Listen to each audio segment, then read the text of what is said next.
Wow. Good morning and welcome to another scintillating 63rd edition of the Gonzo Radio Sports Desk. Hey, how you doing? I just so happen to be Gonzo, your host. We're using fancy graphics today. Seated across me, whacking away on his computer, trying to pick up extra, super double extra. What do you got over there? You got extra info that we're supposed to know? Or no, it's just when you. First of all, hello everybody.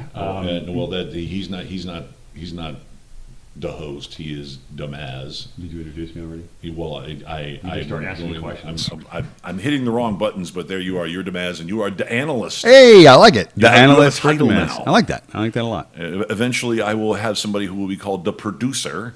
And I won't have to do all of this. I will have all of this that is down here in front of me. I will have this all moved out of the way, and they'll be like over there, and then we can just talk across the cameras instead of me having to go do stuff and go back and forth. Yeah. Go back and forth. But I thought it was a twitch that you had. It was something. It's a little neurological problem. Thank you for noticing. All those years. I see the ghost is back at it in the front door. So there's all kinds of fun stuff happening here on a haunted Sunday. Big shout out to Lester's Diner. I am currently suffering from I would call it you're still not the Maz. I'm suffering from pancake poisoning. That's the reason why I just let me tell you a little bit of advice. Don't carbo load before you have to do something unless it's something that requires no brain power, because you got to pound the crap out of some coffee. Let me tell you, so salute Lester's Diner, 4 pancakes. I'm suffering from pancake and bacon death right now. You just got really good pancakes. I really like your pancakes. I know this is kind of a generic place and stuff like that, but we go to the IHOP on Glades in Boca. Well, of course, the name Pancake is in their name. Well, I understand. It makes sense that way. I'm saying, but they actually hit it right. And there's actually a girl that works here. She's in management, I think. She's been there a long time. That I went to high school with. I've known her since actually probably earlier as middle school. We're talking plus 40 plus years. You remember when they tried to rebrand it and call it the International House of Burgers? I was like, you can't rename something that is so iconically specific, like International House of Pancakes. You have to change all the signs. You know how expensive that would be? But the P to the B. It's kind of like, all the school changes they're doing now, how expensive and waste of a time that is for all those names. It's terrible. Nuts. But real quick, though, what I said last week, and we'll talk about this later on, towards the end of the show, is what I wanted to do each week. I'm going to go close the door so the whole entire world doesn't get a free shot of the show. Yeah, is every week I wanted to, based upon the number of shows that we've done so far, and this is show number 63, is come up with an athlete that had that number that made a significant contribution to the sports world. Now, it may be not just on the field contributions, could be off the field, could be a lot of things. Like, for instance, if we ever get to, let's see, my number playing as in baseball and in softball years was 14. So I would have, of course, in show 14, told you about myself, how boring that would have been. But no. So today I have a guy, and it actually kind of lends in a little bit to where we're heading next week with a big game, the Super Bowl in Tampa Bay.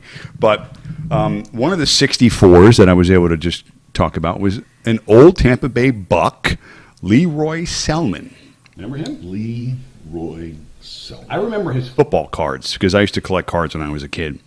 And I remember the Tampa Bay cards were just cool. It's just like their helmet with that pirate, and we're going back probably like in the late Right, and 80s. there was another guy named Selman. Was it Dewey Selman was also on the same team, but they weren't brothers. No, they were not. Probably related in some form or fashion. With uncommon name, Selman. Yeah, it sounds like a British surname of some kind, like Selman. Yeah, but Selman, Duke of Hamburger. yeah, definitely Duke of Hamburger. So today I'll give you towards the end of the show a little bit of stats and a small bio on number 64, Leroy Selman, who had a very good football career, by the way, and a post-life career too. So, my 64 would be,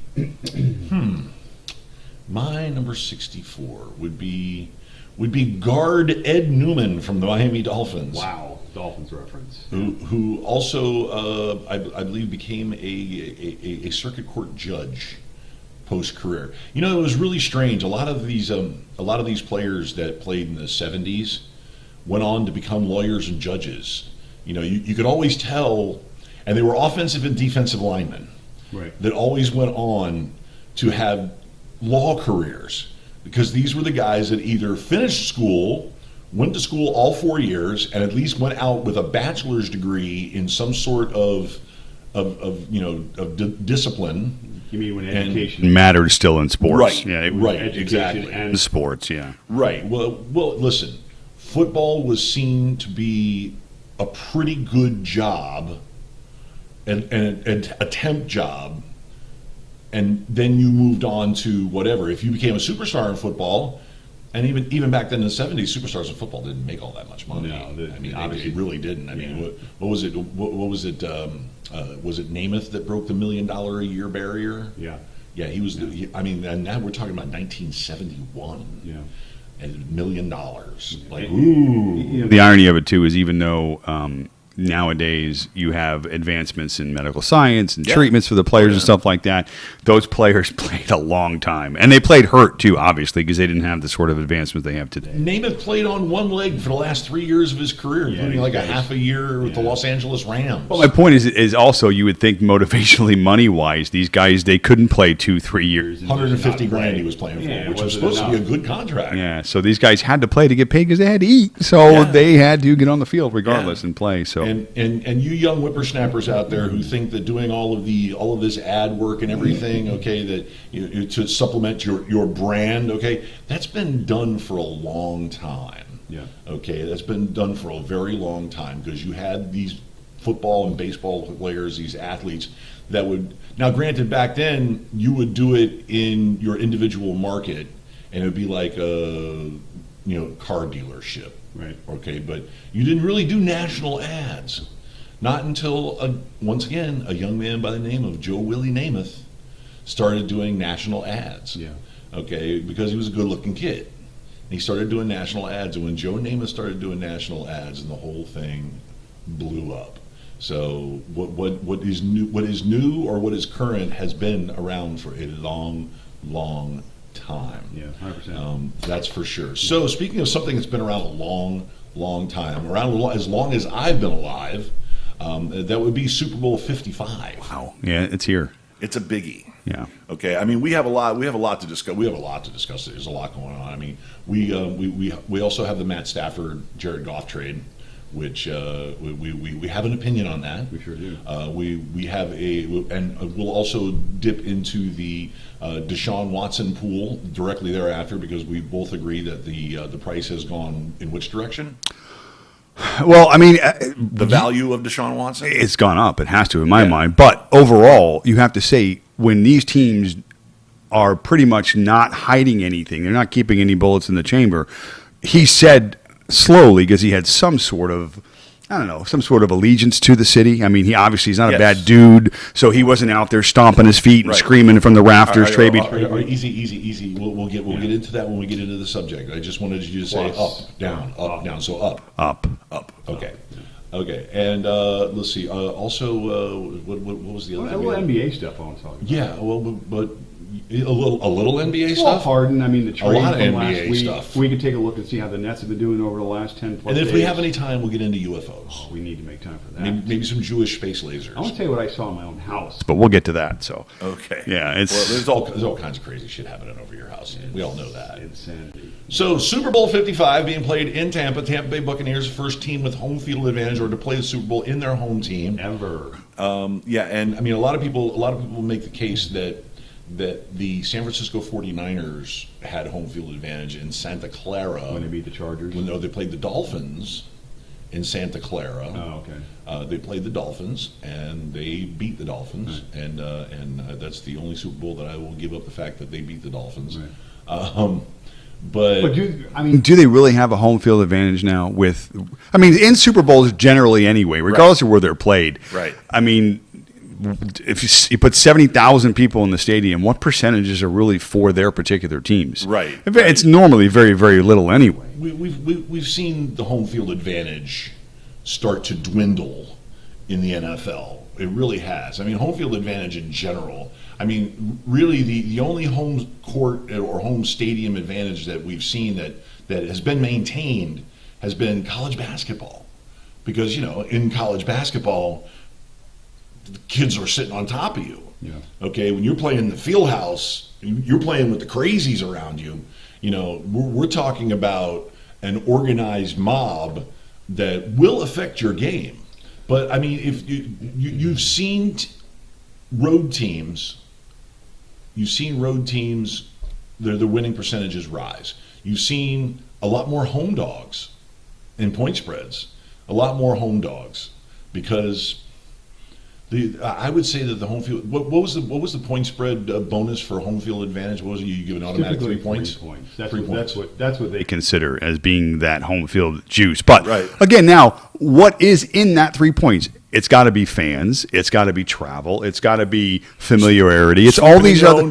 It's all these other things. So Sure. what I'm going to go back and which I haven't done at this point, but this week for sure, ready for next week's show, is look at home and road records across the major sports for last year to see if there's been a change, to see if there has been a difference in advantage or disadvantage one side or the other. I guarantee you we're not going to find one. I guarantee you it's probably going to be pretty much the same. It's dwindled. Yeah. Well, I'm not sure. I'd like to see it. But again, whatever that equation is that gives you that home field advantage that they consider an advantage for the home team, forget about point spreads, but just generally a home team has an advantage to win any game in any sport. You see that. I think NBA has probably the largest gap in terms of home and away. You see maybe 4 or 5 teams in the NBA at the end of the year have a winning road record. That's just how it normally is. The NBA travel schedule is brutal. It is. So then I wonder now, is it travel? Is it, like we said, fans? Is it, like we said, maybe a combination of a lot of different things that go in that create all these different variables that make it difficult to win on the road? So I'm going to go back and check that and see this week exactly what the absence of fans, because that's the only variable we can say is different now for everybody, because it's consistent. And take a look and see what the records are and see if there really has been a change, if more road teams have won, if more road teams have lost. And Right. such. Well, listen, we are where we are right now with Super Bowl 55 because of the fact that the Super Bowl, the road to the Super Bowl in the NFC went through Lambeau. It went through Green Bay. Yeah. Went through the so-called frozen tundra. Yeah. Okay. And now how many times have we seen the eventual NFC representative go through Lambeau, through the frozen tundra, I think- and end up in the Super Bowl? Okay, Aaron's you know, 1 in 4 or 1 in 3 in these games, I think. Yeah. Right, and especially, the team is from Tampa. They're going to be freezing. I was like, you do understand their quarterback is Tom Brady. Yeah. Okay. You do understand that when the temperature dips below 35 degrees, you know what they used to call that in New England? Summer. Tom Brady weather. Yeah, summertime. Okay. Yeah. So I can guarantee you. Okay, I guarantee you that factor that I heard so many analysts bring up as a factor in Tampa Bay. No way Tampa Bay beats Green Bay. No way that's happened. Yeah, no way you go into Green Bay and beat them in there. Yeah. I hate to break it to you, but you're a moron. Okay, every analyst that cited that, you need to go put on a special hat, maybe a tall, pointy one, cone-shaped. Go sit in the corner. I have one. Okay, because these are professionals. These are professionals. Okay, how many players do you figure, just as a matter of average, how many players do you figure that are on the Tampa Bay Buccaneers that are from cities and states in the north, that are geographically, they grew up in the north, okay, and played football, at least on a high school level, in the north? You know, weather in sports is a variable that can affect the outcome of the game. Sure. But remember, both teams are in the same elements, so you necessarily don't have an advantage or disadvantage on either side. Well, the perceived advantage is supposed to be that Green Bay lives in these elements. Okay, and I get that, because you can go back revisionist-wise and say, well, what are the records in those games? But, like we just illustrated, over the last several games, they're perhaps one of the best quarterbacks in that team's history. Yeah. They're not winning games. Again, so the only weather factor that affects the game itself, not just a particular team, is wind. We always discuss that. Of all the major wind variables that can be a part of a game that affect the game, it's not so much the snow, it's not even so much the rain, it's the wind. Because if you can't throw the football, then how are you supposed to move the ball down the field? You know, at least give your team a chance. So wind is the biggest concern. But, I mean, weather, I don't think, was an issue for that game at all. I mean, Tampa just outplayed them overall. And I think the key in that game was their defense. I will say this. Neither quarterback played really particularly well in that game. Brady's going to have to play better.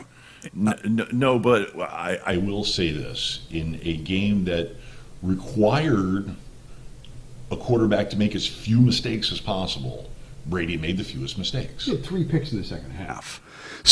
But 2 of them were tipped, first of all. 2 of them were not his fault. I'm not saying that is anybody's necessary fault, but when you lay out what happened... As much as it pains me to defend Tom Brady... What does that say about Green Bay and Aaron Rodgers? Because they got the ball 2 times after turnovers and went 3 and out. I know. There wasn't a point in that game where put that on the Tampa Bay defense, though. The Tampa Bay defense. Okay, there's winners and losers in every matchup. So, but again, at the end of the day, Green Bay had plenty of chances. Aaron Rodgers had plenty of chances. Neither quarterback played, like I said, well enough to win the game, but only bad enough to lose the game. And Aaron Rodgers and the Packers were in spots where they could have got back, and they were never out of that football game. It's not like at any point you didn't think. They got the ball 2 times. Wow. That sounds like a guy I know. Yeah. Sorry, my bad. That's okay. I sound pretty good, don't I? Yeah, you're quit yelling. The point is that you don't. And along with most people, they thought that with that many chances that Aaron Rodgers, being Aaron Rodgers, the year he's had MVP and all this other stuff everybody's been talking about, that they were going to win that game. Again, the Lambeau, the home field. But Brady, old man Brady and Tampa Bay, their defense, like you said, showed up in spots, played well. Yeah, but their defense has been playing well all year.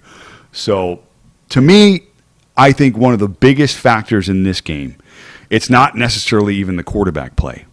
It's going to be which team, and we say this all the time. Defense wins championships. Well, that too, and I'm confident that both defenses will show. But what helps your defense, clearly, is TOP, time of possession. And Tampa's forgotten how to run the football. Why? They ran it well against Green Bay. But what's happening is that they're not, to me, they're still putting an Arian-led offense through Tom Brady and having to throw the ball, and take shots downfield. Right. And I don't think in a game like this against the Chiefs that's your game script. You don't want to get into that fight with Mahomes and all the weapons that they have, regardless of how good your defense is. You put your defense in situations over and over again. I mean, yes, most times than not they're going to come through, but in big spots like this, they can't afford to make mistakes. Well, here's a big difference. Between the 2 quarterbacks, here's the big difference. Mahomes systemically will stay true to whatever it is that Reed and Bieniemy throw out there at him. Whatever comes into his earpiece, he will stick with it. Now, he may check off. He may throw in a different direction. He may change who the primary read is. His ability to create is different than going to be Tom's. Right. Yeah. And he'll go by what he sees. Right. Okay? But more often than not, Tom Brady will check down to a run. You will never see, in your life, you will never see this kid Mahomes check down to a run. Yeah. You'll never see him check down to a draw. Yeah, well, he's a few less years in the league too. Right. So yeah, it's a little right. different mindset. And that was a big difference last week against Green Bay. Okay, because the draw with either running back, whether it's Leonard Fournette or Ronald Jones Jr., okay, the draw was killing Green Bay. Killing Green Bay. They line up 3rd and 3, spread them all out, 4 wide, and then all of a sudden, Jones comes back and stands, back in motion and stands next to Brady. Brady, draw. Okay, and almost like a play action draw. He catches the ball, brings it up here, and then hands it off, quick draw. And that draw got 2 first downs when they needed them the most. Okay, because Brady takes a look, and he saw that motion. That motion showed them exactly where they were going. Okay, they still stayed in a 4-man front. The linebacker came over to the middle, so they ran that draw. And let me tell you what, both of those running backs, they have great field vision. Is one of the big things with both of those running backs. One of the reasons why Leonard Fournette got picked up. It was a huge sign. Okay, huge sign for him. But it wasn't that he was Leonard Fournette, the LSU guy, the offensive rookie of the year for Jacksonville or anything, or that he was anything extraordinary, okay? Because they needed a running back with field vision. Not because he's 6'1", 225 pounds, and can run a 4.5 40. No, it's because he's got great field vision. Because how many running backs have we seen that come into this league and they have these great resumes? They even have Heisman trophies, but they've got field vision for crap. Yeah, well, okay, Troy Richardson. I mean, there's a glaring case right there. There's a lot of guys. Okay, like the difference between Richardson and Derrick Henry, both Alabama backs, both big backs. The difference is that Derrick Henry knows that if he runs into the middle of the line, he's still got his eyes open, and he goes, "Oh look, corner. Oh look, bounce it outside. Oh look, go to the left." Okay, Richardson would just run into the pile. Yeah. And then get pulled down. Run through you. Okay? Because he was able to do that. Yeah, but both of those running backs have great field vision. So what's going to happen is that Brady will keep the running game involved. And you're talking about time of possession. That's going to be the key. Has to be. And that's where I, along with the guru's guru, feel that the Tampa Bay Buccaneers are going to win this Super Bowl outright. Okay.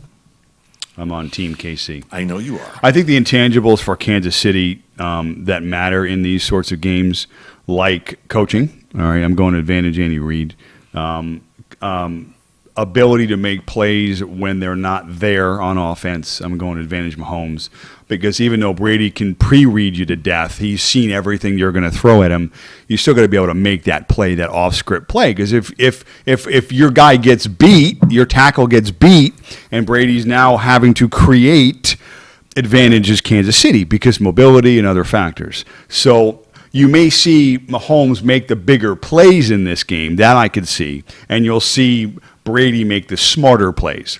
And again, it's going to just depend upon whatever the other aspects of the game boil down to: the defense, the special teams, the other intangibles, a fluke fumble on a punt. I mean, these sorts of things happen. Right. And it seems to happen more and more in Super Bowls. Was it a couple of years ago that the first score of the Super Bowl was a safety? Maybe 7 or 8 years ago. Right. So it's weird stuff that goes on normally in these games. And with this year, what we've all experienced, would you be surprised where you could not game script just wackiness in this Super Bowl, where things would happen that you couldn't even script if you tried? You're talking about prop bets. Oh, I'm talking about, well, again, but prop bets create reality. So whatever they are, the craziness. We'll talk prop bets next week. Oh, for sure. We'll have a whole list of stuff going on. We're going to go nuts. We're going to go bananas with prop bets next week. Well, what I'm saying is these sorts of games, as much as you analyze them and as much as you try and game script, at least from an analysis perspective, and this can happen, the defense is fifth and the running is seventh, and improvisation. There's these making games, the plays. And if that's the case, if the teams have to go off script, advantage Kansas City.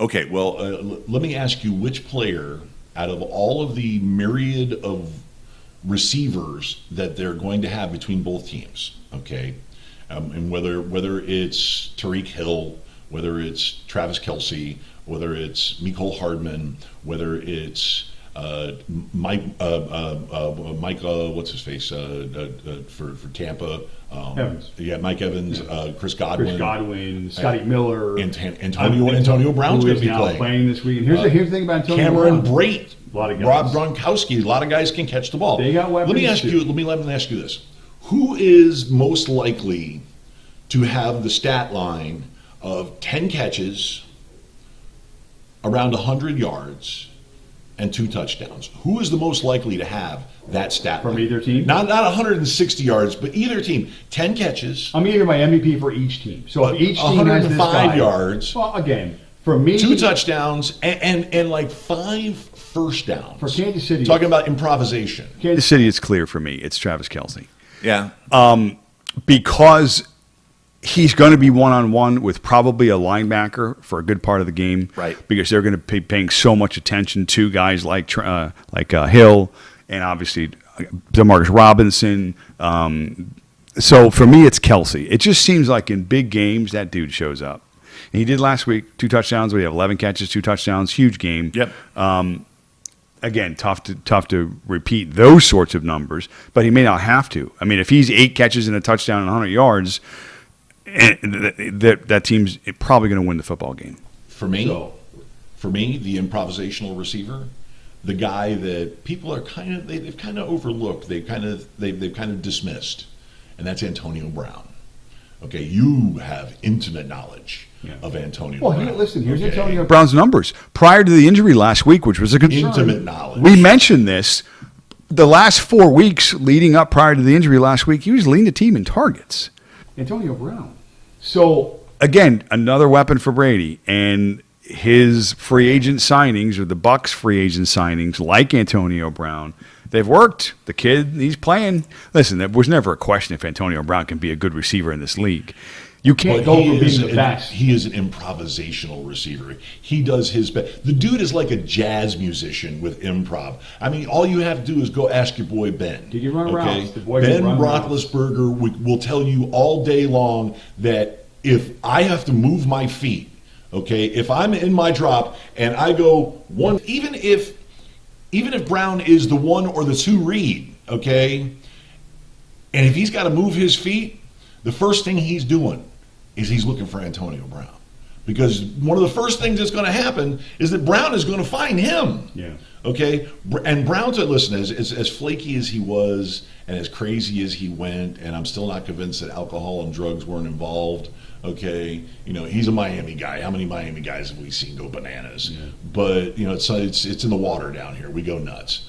But when it came to bailing the quarterback out, when it came to getting and knowing where the sticks are, knowing where he is on the field, and then going to where the quarterback can get him the ball, Antonio Brown, that was his bread and butter at Pittsburgh. They figured bread it out. And butter. Yeah. Okay, and I saw it firsthand when he played for the Patriots, that one game that he played, okay, and 2 of his 5 catches were improv plays. Okay, the minute the quarterback started moving his feet, he was like, oh, it's on, it's Sandlot time. And what did he do? He got into an open space and he waved, and Brady went, oh, crap, he's open. Oh, he's open again. Okay, so my money is on Antonio Brown being the sneaky, I wouldn't say MVP. He would definitely be the MVP of the team, of the offense. Mm-hmm. I would give him a sneaky nod for having one of those 10-catch, 100 yards, lots of first downs to save drives, and a couple of short touchdowns, because that's his game. Mm-hmm. And he's been waiting. They've been laying in wait to unleash that game. Mike Evans is what he is. He's a high-point guy. He's a speed guy. He's a big guy. Godwin is a big guy. He's an over-the-middle guy. He's also a guy who can go get it. Okay, but Antonio Brown's game is get loose. Okay, Scotty Miller, long ball, bananas, speed for days. Yeah. Okay, it's just tough to account for everybody. I think he can beat Tariq Hill in a foot race. Yeah, well, both guys. Nobody beats Tariq Hill in a foot race.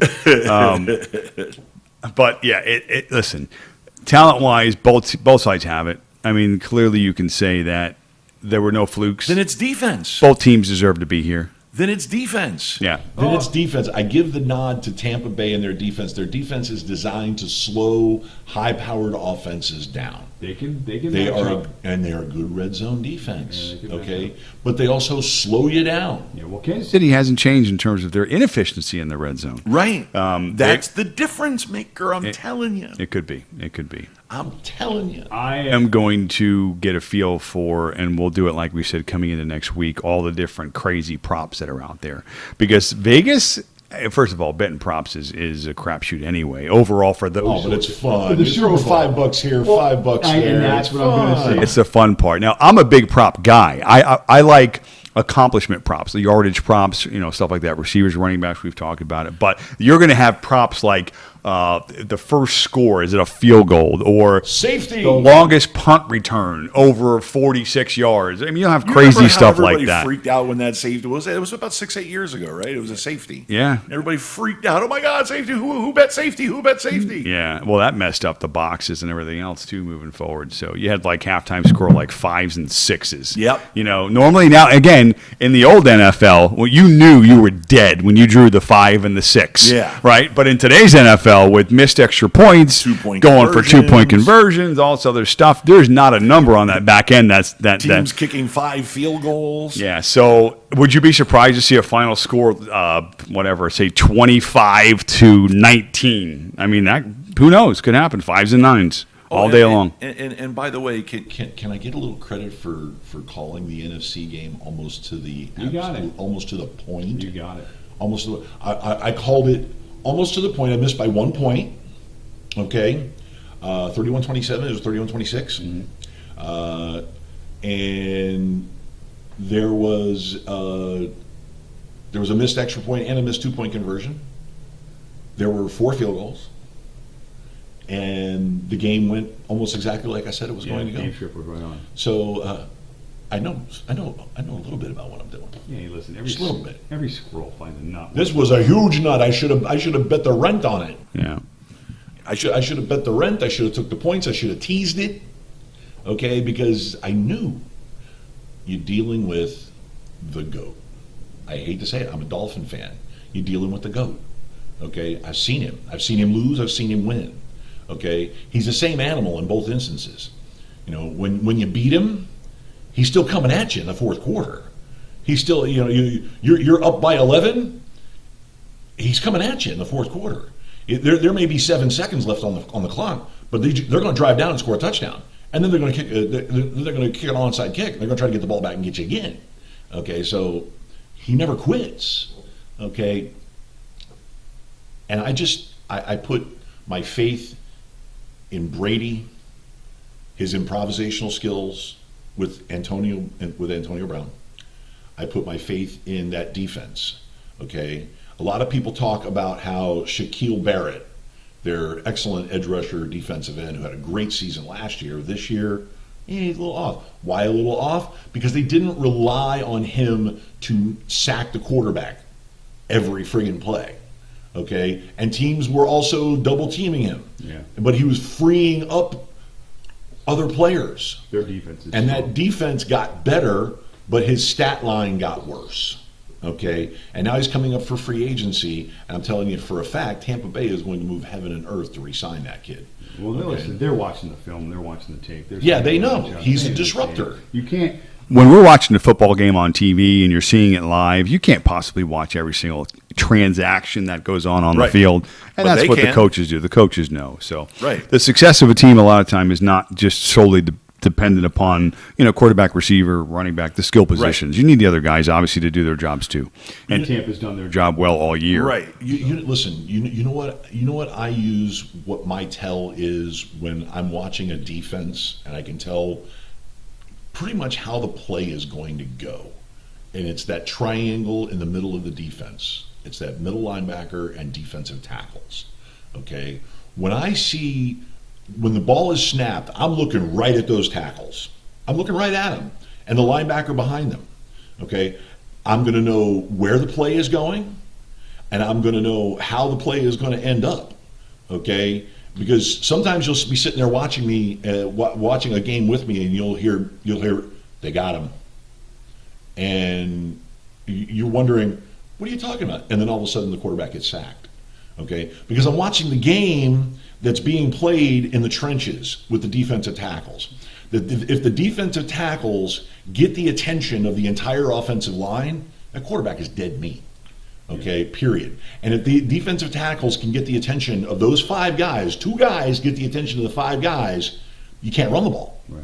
So, you'll hear me say when the ball is snapped and I see the ball get handed off, he's dead. Why? Because when I see that triangle in the middle of those 3 players, when I see them win, I know the likelihood of the play is going to be such as this, or that. If I was a coordinator, I would be on the defensive side of the ball. I would be more apt to play a lot more press coverage. And again, I know your coverages are personnel dependent. Right. Dependent upon not only just what the offense is showing you, but on what you have on your side of the ball that can stop that. But when you can get in somebody's face and be disruptive, and again, that term is used a lot in sports, if you're trying to disrupt what that other person's trying to do, and on defense to offense, it's a timing thing. You're trying to disrupt the receiver's timing. Right. There's no better way to do that than to put your hands on them. You get that first 5 yards to be able to make contact with the receiver. You still see a lot of these teams in these zones and these cover 2s and such like that. They may press, but then they let go because they've got help on the back end. Right. You have to, with these receivers for Kansas City, get your hands on them.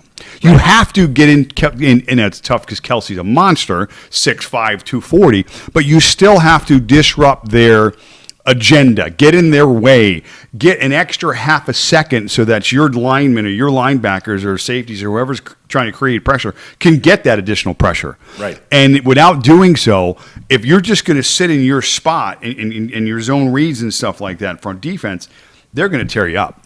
Right. Well, listen, the chess match this time around for the defensive coordinator, because he made the mistake of basically planting Antoine Winfield. There's stellar rookie safety. The kid was great this year, okay? And he was hurt for the NFC Championship game. Yeah. Okay? But there's stellar rookie safety who is, by the way, going to be playing. They just planted him. Okay? Sort of almost like a Tampa 2, pardon the pun. But they planted him. And Cheetah ran all over him. He dragged that corner left and right, up and down the field, okay, dragged them until they made the adjustment. Well, the Chiefs also, they move more pre-snap than any team in the league. Right. So you can't necessarily, this is what they're trying to do. They realize on offense that if your pieces are moving, the defense has to adjust the same way. Right. And they may not adjust body to body. They'll adjust in terms of just sliding this guy over to this particular coverage. That's advantage Chiefs. That's why they've been so successful. Right. Because they're mismatching all over the field. Well, this time around, the shift is going to be as such. They are going to double stack in the middle. Devin White, who is an outstanding cover linebacker, okay. Devin White can cover Travis Kelce. He can cover him. Okay. He can. Okay. Well, he's a little matchup proof, but he could give it his best. Right. Yeah. I mean, Kelce's going to get his. Okay, but Kelce's not going to get loose. Because what's going to happen is they're going to very sneakily double the middle. They're going to double the middle. They're going to roll Winfield up to a shallow cover, and he's going to cut off whatever that half of the field's middle zone. He's going to cut it off. So he's going to be there in case they try to run either Hill or Hardman on those slants that they love to run and get them loose. Those crossing routes will kill you. Because they're going to cut that crap off. I'm telling you that right now. They're going to have to. They're going to have to, and it's going to be Antoine Winfield is going to get pretty much a double duty responsibility, and that is to cut off that section of the field and the middle section of that field where they like to get their guys loose, and his secondary responsibility is going to be to back up Devin White covering Travis. Yeah. Period. Well, those guys are getting big yaks. On those slants, those crossing. That's what they're going to try to stop. It's going to be a long day for them. That's what they're going to try to stop. Yeah. Okay, and they have a great safety to do that with. Yeah. Okay, the kid's up for the challenge. Well, that's why Tampa's. Their defense has been number 1 and 2 against the pass all year. So. Right, but he is up for the challenge. Okay, they're going to have to attack a different weakness. Okay, they're going to have to try to find some way to get that man press coverage on Hill. You're going to see. I mean, Hill runs all over the place in motion anyway. I think they should Okay, drug Antonio Brown and take him over to Mons Venus and leave him there overnight and have him wake up in the morning next to the Why he plays better with a hangover.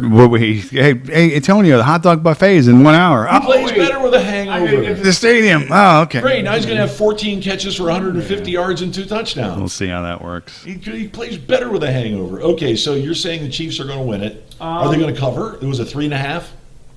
Is it 3? You know, this is, again, you touted your horn about how you predicted the game. I predicted the spread for this game coming up. The night that we knew last Sunday when the games were over, I'm sitting there with Bill at the end of the shift, and I'm like, Bill, I haven't seen the line yet. I'm going to tell you what the line is. And I go, 3 points. Chiefs are favored by 3 or 3.5. I said, and the total is 56. And he goes, Chiefs are favored by 3.5, and the total is 56. And I was like, well, all right, I've seen it a few times. Gambling addict. Seen it a few times. It's again, but now, not gambling aside, I don't know in terms of point spreads. I can see this game being close. You are the analyst. Yeah. It's not a gambling addict. Yeah. You are, and it says right there, you are the analyst. I'm the analyst. I think that Kansas City does cover, and I think the game goes under. But close.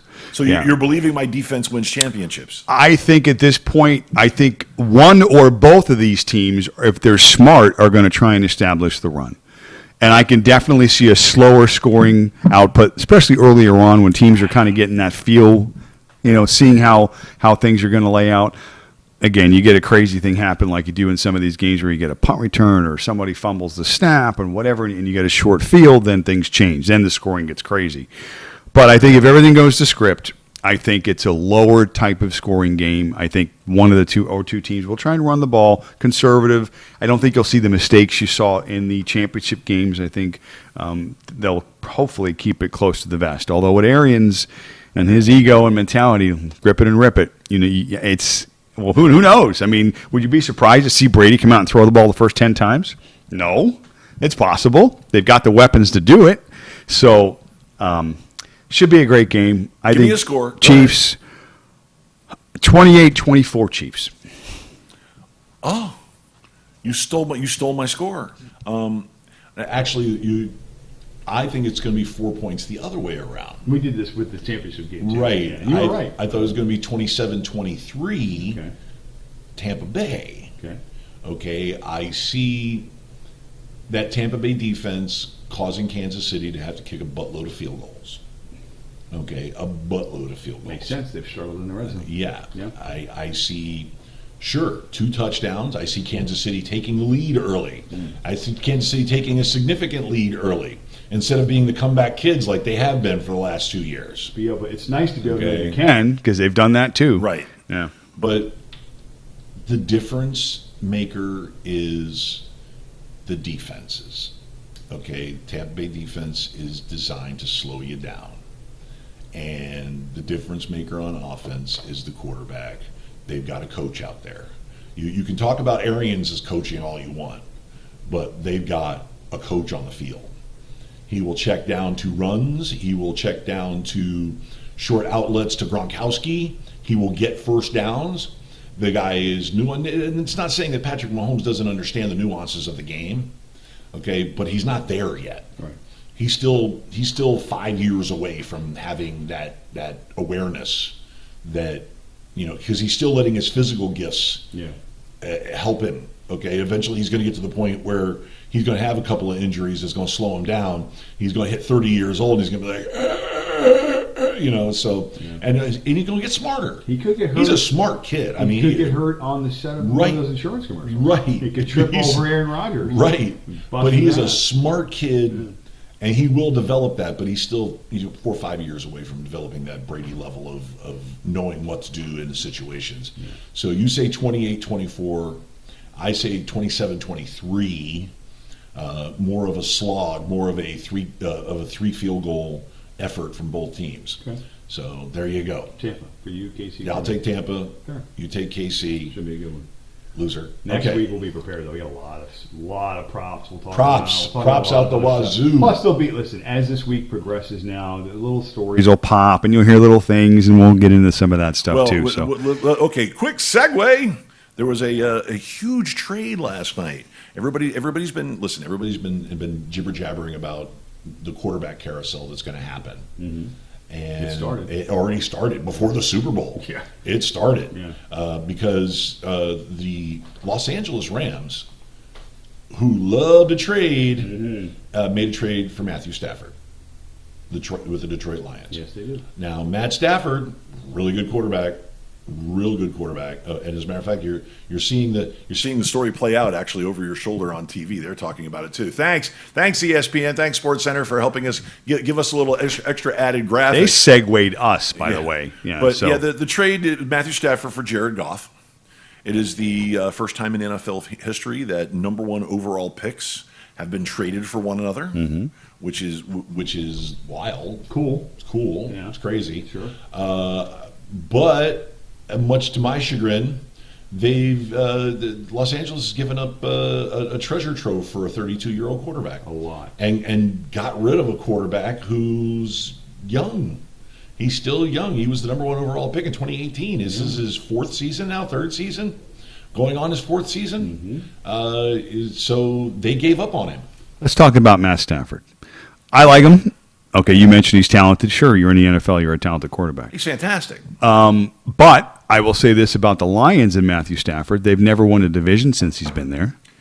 I'll say this about Matt Stafford. And that's with having Calvin Johnson for 7 seasons. He, within his own division, lost to quarterbacks such as Mitch Trubisky twice.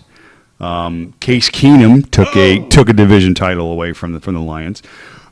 Stafford's got 3 winning seasons in his career so far. Now, I know it's easy to say, well, he's been on the Lions. And I've always been a proponent of the environmental thing and how it affects a player. Granted, if Matt Stafford had started his career with the Chiefs, we'd be writing a different story. The Ford family knows nothing about football. Okay, a little old lady owns that team. Yeah. Okay, not to be a sexist, but a little old lady, a little 89-year-old lady, owns that team. The Lions have been in trouble for a long knew time. crap about football too. The cars, sure. Yeah, well, football, nothing. No. I'll put some of the onus for their failures, I guess you can say, over the last 12 years or so plus. It's an organizational failure. It's not just on Matt Stafford. They let Matt Millen run the team for 8 seasons. Yeah, terrible decisions. 8 seasons, including 2-14 teams. They let they brought him back. Yeah. Why? Because the little old lady, the little old lady that Owns and runs that team doesn't care.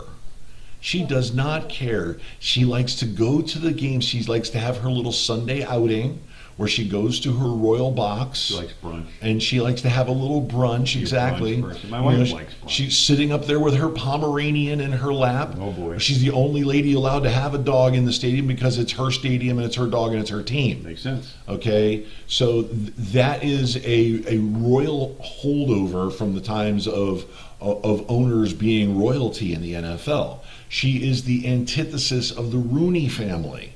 The Rooney family are engaged. They know football. If you went to Art Senior and you talked football with him, he knew as much as the linebacker coach knew. He knew as much as Terry Bradshaw knew. Well, there's differences, okay, certainly there. He knew football.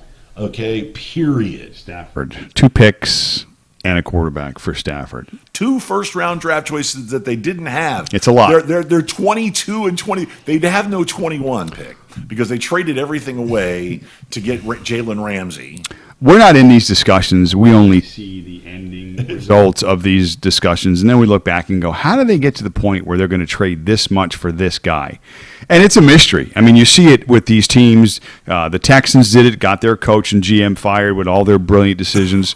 Joke. I mean, it happened, and you shake your head. McNair is another clown. And you look and you go, these guys get paid so much money to make these decisions, and yet everybody's lining up against these decisions. So how do they get to that point?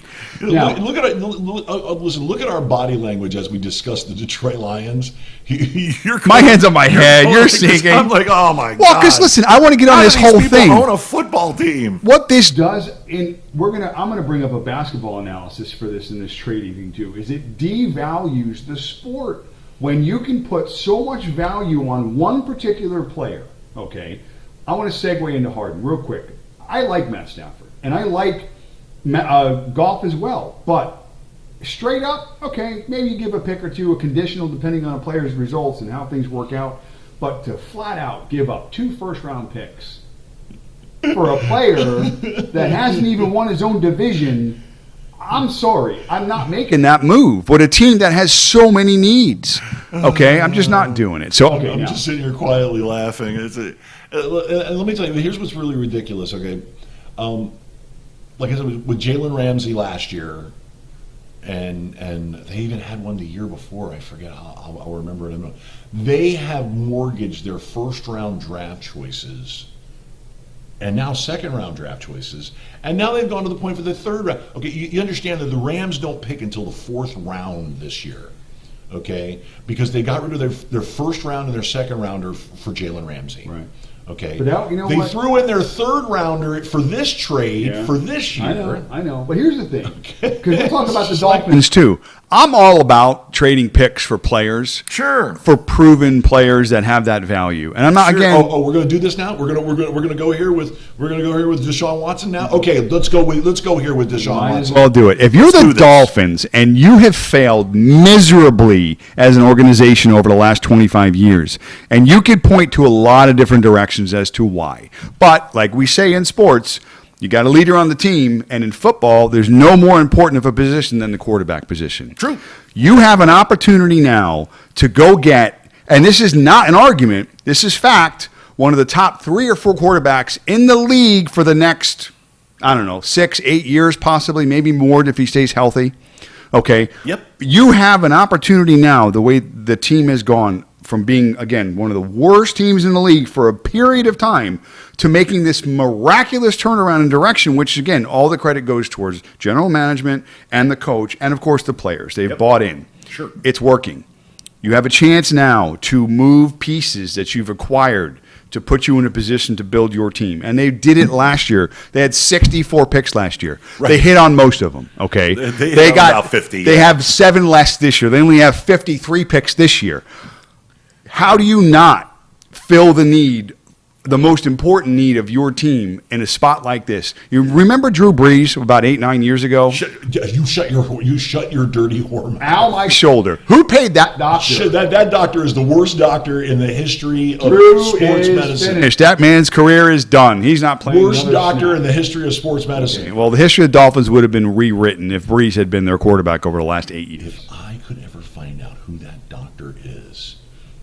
I think it's Dr. Schwartz. I'm telling you. Anyway, my point is that he's the guy that runs the Jewish space lasers. Go across all the leagues.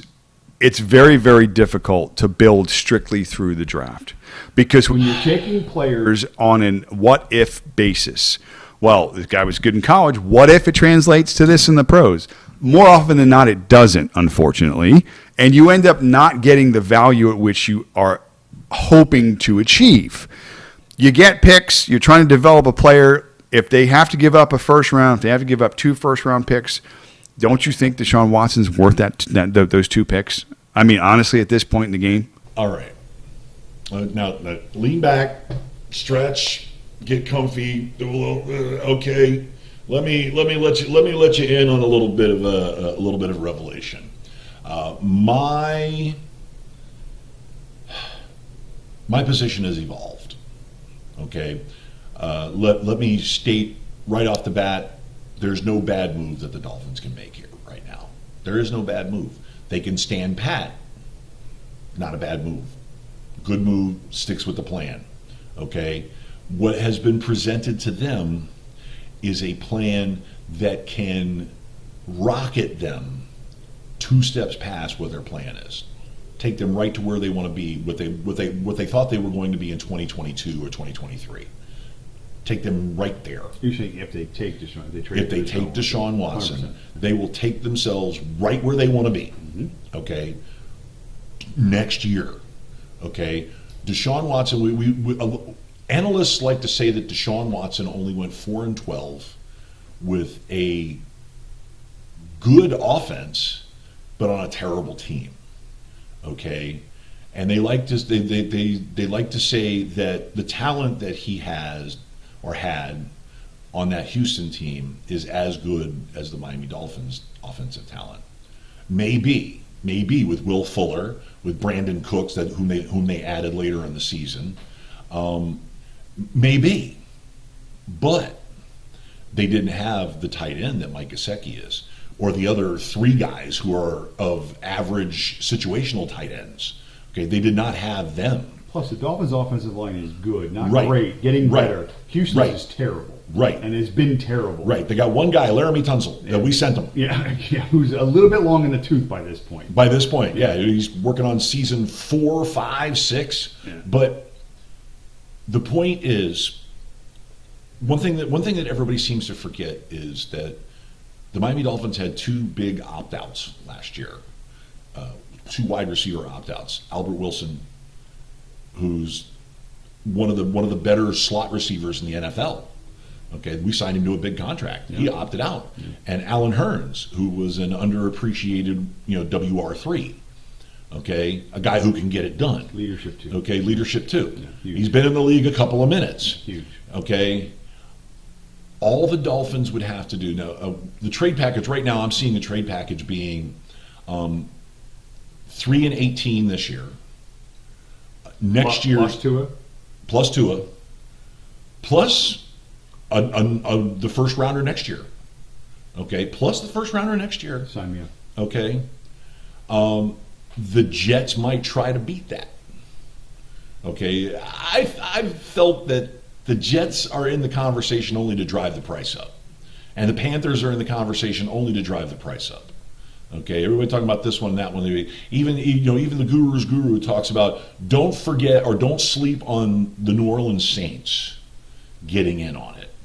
The only problem is that New Orleans Saints don't have the draft capital. Plus, they've locked some money in Taysom Hill, too. Right. And he did have a decent Right, showing. When and he was they've in locked some money into their defensive players too, and they've got their own issues with Michael Thomas's contract, and with Alvin Kamara and all that. So they're going with Jameis Winston anyway.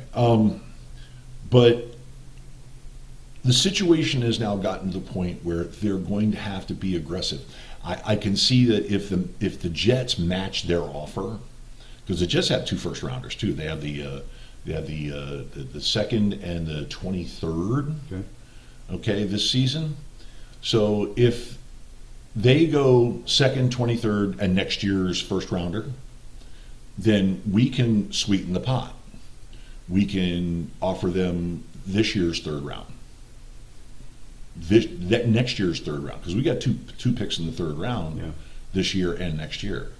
Okay, but we want to keep those 2 second-round picks because we still want to have developmental players. Okay, we still want to have players that we can add to the offense, or one of the offense, one of the defense. Where are you guys in your own picks in the second round, in the third round? Do you know? I believe they are 36 and 50. So pretty earlier in those rounds. Then. Pretty early. Okay. Yeah. I don't really feel like when you get past, like, even say the second round, that the difference in talent between, let's say, pick 56 and pick 80 or 81, 82, Yeah, 83. it's all pretty much the same. I don't think there's that much of a difference. Right. So giving up that second, if you had to, along with the first and whatnot, even ahead for next year. Kind of expensive. It is a little bit, but I'll say it again. When the reason why you pick a player is to assume or want him to get to a certain level. Whatever you think that player's value is in accordance to their position that they're picked in the draft. I mean, for ego sense, from an ego perspective, great. Well, he hit value. But if you get a guy in the fourth round that produces like he should have if he was picked in the first, you don't give a shit where he was picked. You just want him to produce. And again, you have a player in Deshaun Watson that you are trying to get in the draft at any point with any number of picks. That's how valuable he is at the quarterback position to a franchise. Oh, most definitely. You give up the world To go get Deshaun Watson. Most definitely. And I just don't see how that hasn't happened to this point. All you have to do is look at the Houston offense. Okay, that's all you have to do is look at the Houston offense. Okay, I mean, yes, getting rid of Nuke, trading him away to Arizona was a bit of a mistake. It was a gaffe. He's a premier receiver. There were some issues there. There was a lot. There was a lot of issues. Okay, but Will Fuller would just be a mediocre WR3 on any other team with a regular quarterback. Joe, by the way, he had a PED suspension Right. at the end of the last year. You would, For There's those character issues, for those too. morons out there that Yeah. want, go pick up Will Fuller. Then no, we're not going to pick up Will Fuller. there's character issues, You leave Will Fuller on somebody's couch. But you would have never heard of Darren Fells. Their tight end, good tight end. You never heard of him. Who? Darren Fells? Kiki Kuti? Who? Kuti? Deshaun Watson had Okay. Highest passer rating in his losses than any quarterback in NFL history. His passer rating this year in his losses was north of 100. Right. Okay. And how many games did we see them lose where they had the ball, the lead. or no, they had the ball and they were down by 3 or down by 1, okay, and they had the ball and they were driving and they just ran out of time. Okay, they lost shootouts. I mean, where they had one where they were down on the 4-yard line against Indianapolis. Okay, and Indianapolis clinging to life with a 1-point lead. And they had 3 shots. Yeah. Okay, and they had 2 drops in the end zone. Not his fault. No, it's The writing's on the wall. It's been on the wall for a while. Back to the Dolphins in this trade. To me, again, I'll say it again. And again, I'm going to reference it to basketball. Let's do a little basketball trading segue and the value of trades. I put something on Facebook last week just before the Harden trade. Just after the Harden trade. How do you, in any sport, trade 8 players, essentially, for 1? Okay. Herschel Walker. 8 players. Is this like the no? How about the Mike Ditka when he traded everybody for Ricky? He traded his. Hey, I'm a Ricky Williams fan. am He was borderline worth it, but that was your whole draft. That was stupid. Yeah. So the state of college basketball. That was my reference to this. Is that in no way, shape, or form can you have 8 bodies be at the same equivalence to 1 body, when that 1 body being James Harden. James Harden was traded to the Nets. He was traded for 4 first-round picks, Yep. 4 other conditional picks, second rounds and whatnot, some money, players, all kinds of stuff. Okay. Now, what does that say about the state of college basketball right now? That you're telling me essentially that, let's just say it's 4. Let's forget about the other 4 conditional picks. Let's just go with 4 first-round picks. Right. First round, obviously the best talent in any particular draft, in any particular sport. But in trading for that player, you're not planning on being a lottery pick. I like how we've segued into the NBA now, haven't we? We've just kind of very sneaky segue. well. I'm glad you said lottery pick, right, because lottery is usually a good term. You're like, wow, I hit the lottery. I did so But well. you're not lottery. planning on being a lottery pick. Well, it doesn't. That's You're good. planning on you're getting that player to be the missing piece in a championship run. That's my point. Point about the lottery in the NBA, Right. is that you can get 4 players and not make a dent in your team. Why? Right. Because college basketball sucks. Right. And these guys, young men, need to stay in school, get an education, and improve their craft At least till their junior year. so that when they get to the NBA, they can contribute. No more one and done. No more. Sorry, no more one and done. 2 years. 2 years is enough to get an associate's degree in, I don't care, underwater basket weaving. I don't even care. But get an education, get that school structure. Life education. Life education. is more important than right. the AA degree. Plus physical maturity and mental maturity. and how about? Getting better at basketball. Sure. Okay, that's probably a number 1 thing there. If your next step is to be in the NBA. Here's the reason why so many. Here's the reason why so many players play at least 2 years at Duke. There's not a lot of one and done kids at Duke, okay? Because they see in that first year that they're with Coach K, that they tripled their basketball knowledge and intelligence. Okay, that's the reason why a lot of them stay for a second year and even a third year. And when those kids come out of Duke, they are smart as hell.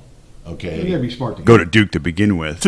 I get it. Duke has a reputation, obviously, of developing talent. There's a lot of Duke players across our NBA landscape. And they're all upstanding citizens. They're all outstanding professionals. But even without the Dukes in our society, and there are other schools too, a lot of great coaches. There's a lot of great coaches at other schools we don't hear about. The point is, these kids have to stay in school. They can't be coming to the NBA not ready to play. Coach Cal at Kentucky coaches them up. Okay, coaches them up and turns them into pros. He is a pro polisher. Okay, the Miami Heat are a glaring example of that.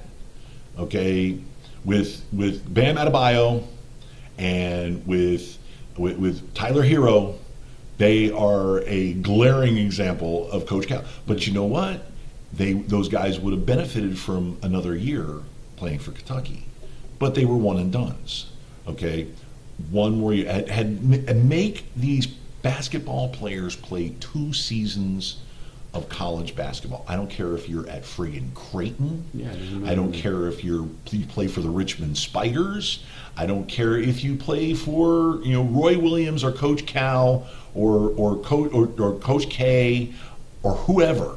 Okay, get that physical maturity, mental maturity, basketball acumen. Everything. You've got to develop more. You become a better man. Okay. You become a better athlete. You become a better citizen, teammate. All these things that are important in developmental life skills. And I understand that the NBA is relying on their teams' cultures, but not every team has a culture. Not every team is the Miami Heat. Okay, you look at this. You look at this kid AZ Okpala, okay, which was a second-round draft choice last year. And he didn't even start for the D League, okay. But that kid got with the culture. That kid came and worked his ass off, okay. And now he's a rotational player at guard. Now he's one of the better defenders, okay. You look at Precious Akua. I can't even say the kid's last name. Precious. Okay. The first round draft choice. Okay. Kid's coming off the bench, and he's spelling Bam Adebayo. And he's doing well. Yeah, he can rebound. Okay, he ain't no joke. Yeah, he can rebound. What a polished player. Yeah, they're pretty good. Okay, but that's rare. And it doesn't mean that the Heat are these geniuses at drafting players. They are very good at drafting players that they know are going to fit the culture. And they develop them in that culture. Yes. Yeah, it's very important. But like you said, that's not the norm, and that's not the general landscape of the NBA, and that's why you can trade 8 players for a guy that oftentimes hasn't even been the best player on his own team. Such a joke to me sometimes. It's just insanity. But anyway, that's the NBA. It is a star-driven league. It is a me league and stuff like that. And it works. You can win with stars. I mean, that's how you build the NBA. You clearly don't build through the draft because you play floor ceiling when it comes to salaries. Yeah. You play floor ceiling. Yeah. Okay. The kid at the end of the bench, the 12th kid at the end of the bench, he's still pulling $350,000, $400,000 a year. Okay. I mean, why do you think you have Udonis Haslem, who's hanging on for his 23rd season at the end of the bench with the Miami Heat? Assistant coach. He's practically, first of all, he's an assistant coach. Yeah. Let's face facts. While everybody's doing shoot around, he's still in his warm-ups yelling at people. Yeah. Okay. But he's getting paid $350,000, $400,000 to play 12 minutes a season.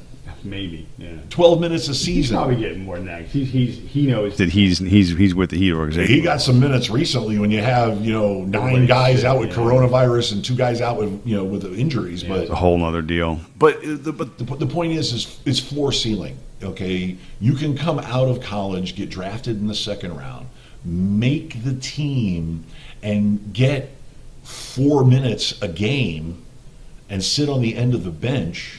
And you're a practice warrior, but you're pulling $400,000 a year, and that'll help you. That'll help your family. If you're smart with your money, it all works out for you. And then if you develop your game, I mean, I understand they're depending on the culture, and the kids would be stupid not to take the money, but the advantages. Okay, the advantages. Somebody's got to get to these spending kids. That extra year or even 2 years, but 2 or 3 seasons playing college basketball, being in an educational environment. I mean, get insurance. Get yourself insured. Yeah. Okay. There are companies that'll do that. Right. Get yourself insured. Yeah. Okay, so that you if your future is guaranteed, okay, get insured, but get the experience, because the experience is everything. Listen, the alpha of this discussion is LeBron James. The kid came out of prep school and went to the NBA. Okay, came out of prep school and went to the NBA, and a really good prep school. They really anointed him at 12 years old. Right. So Right. they knew where he was going. Right, That's but not he the Norm. right, but he came out of prep school straight to the NBA, and a lot of kids want to do that. A lot of kids want to be that. Okay, but you ask him, and he will say most definitely that he missed out not going to college at least 1 year. Yeah. Okay, he turned down the scholar offerships, the stack of scholar offerships that he had. I think he had 26 offers, 26 teams. Teams were just sending him an offer because it's like, Loyola Marymount sent him an offer. Oh, he's never going to come here, but you know what? Yeah. Make him say no. I can't believe he turned down the Citadel. Right, Citadel, Yeah. exactly. Yeah. How Okay, dare he? How dare he? But he missed the experience, because that experience would have been tremendous for him.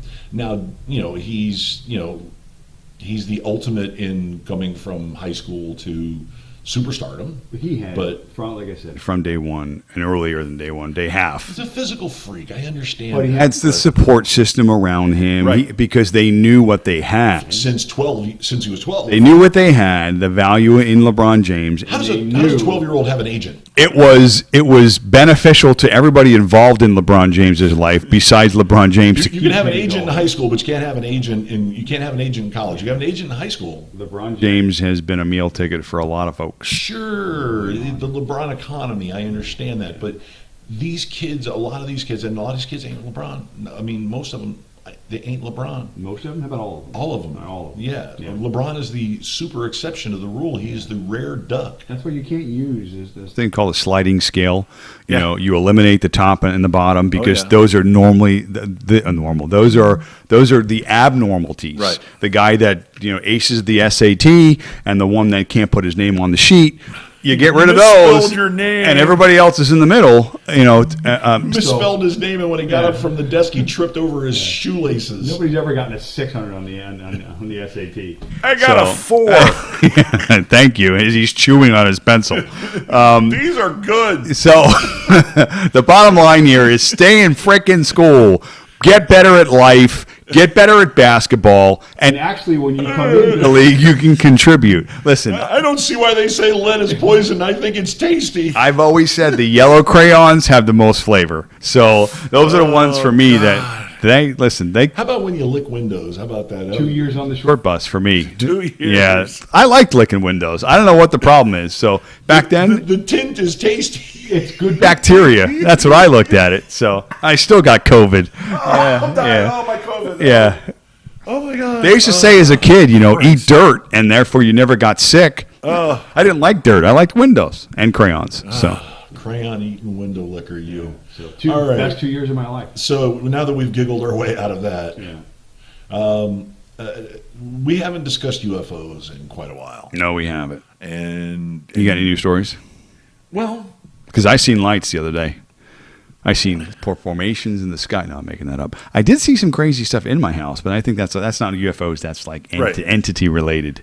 right. So Well, I mean, as crazy as regular society is going these days, especially regular American society is going these days, when you have people in the government talking about QAnon conspiracies like Jewish space lasers and forest fires in California, it's like we don't have to worry about our own crap from space. You know why they're called they're- Jewish space lasers, right? Why? Look, it's a 2 for 1. I mean, so it makes perfect sense. So it makes perfect sense.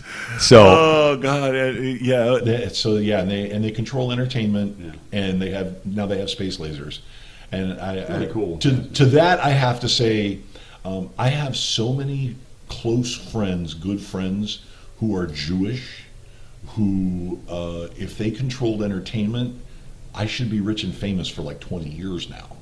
Okay, and if there were Jewish space lasers, I would be able to get my name on that schedule to have a shot. Do you know who had the first Jewish space laser? Who? The Power of the Schwartz, Mel Brooks. The Yes. He was the first official space laser owner. He's like, the power of the Schwartz. Yes. He had the space station. He did. So it's thanks to Mel Brooks for all this. It's the Death Star of David. Yeah. For sure. But real UFOs, what we're seeing now, and we see that every once in a while when we have an exchange of power or an exchange of presidents. You'll get in the exchange, you'll get people on their way out going, well, there was a little bit of this over here, I can't wait for and a Donald little to bit of start there, talking. and start talking shit. Right, It's coming. It's right. coming. Don't worry. He knows. The crazy people start talking. Well, remember Reagan's speech? Oh, yeah. At the UN Assembly was like, our world would be a lot better place to live if we all got together because we had aliens on our porches. So, and everybody was like, what the fuck is he talking about, this crazy California Republican? But you know what? You had some more down the line. Harry Reid, one of your friends. Why has it got to be your? That was terrible. I'm sorry about that. He started that Space Commission. I don't know, 60, 70, hundreds of millions of dollars that were put aside for that 4 years. It was like in 1998. A little more recent, no, because I was watching MUFON is the organization that tracks all the UFOs and stuff like that. One of the directors, his name is Louis Alessandro, I think he was. He was actually head of the commission that Crazy Louis. That Reid had started. This guy is ex-military. He's not a dumb guy. Right. Very, very, very very viable, very real. Right. And the reason why he broke away from the governmental programs because he was tired of the red tape. He was tired of being, constricted and they find certain things and they couldn't say other things. So they're private now and they're blowing shit up. There was a good show on. You could probably get it on Netflix, or I think it's Unidentified UFO Secrets or something. It's a 2-season series of him. A lot of experts. Harry Reid makes an appearance, talks about the agency he started. Interesting stuff. Right. It's just crazy stuff. So Harry Reid has always been a guy who has believed in the fact that there is other intelligent life in the universe. Yeah, well, he got abducted, so it makes perfect sense. Right? Yeah, he does act like proof. He acts like it every once in a while. Yeah. But he was hanging on to Pelosi's But he's legs. also been a big NASA guy. Yeah. Okay, he's also been a big supporter of NASA. He's a space guy, and also of SETI. Okay, which studies and looks for extraterrestrial life. So or big white creatures. Whichever. Oh, that's Yeti. Okay. What you said? SETI? SETI. Sorry, yeah. that was Yeti. Sorry. It's a Center for Extraterrestrial Investigation. Sure. And of course, the Donald with the Space Force. Space Force. I just think he liked the costumes. That's personally what I thought. Do I get to wear one? He's the Star Trek president for sure. Yeah, I was thinking he's the Star Trek president for sure. But I'd wear one. But it's just ever increasingly obvious that the people in power know, and that we as a society, as we get more technologically savvy, and the smarter amongst us, because as you well know, I'm very convinced that the great majority, you talk about the law of averages, the great majority of the law of the average person is starting to get a little gullible and dumb. But the smart people are now coming up with evidence, and concrete evidence, and irrefutable evidence, and obvious evidence. My argument, and I will hold to this until it becomes a reality for everyone, that they do actually say, okay, listen, yeah, look, there's an alien, or there's alien shit or something, or they can prove to it that it's real. Out of all of the sightings over the years, and all of the credible witnesses, pilots, doctors, whoever, not just Joe Farmer in the middle of Mississippi somewhere going, hey, they came and got me last night. No. Military personnel, documented videos, whatever. I mean, all the different things. Do you know how many of these things have to be right for it to be validated? Right. Only one. One. Just one.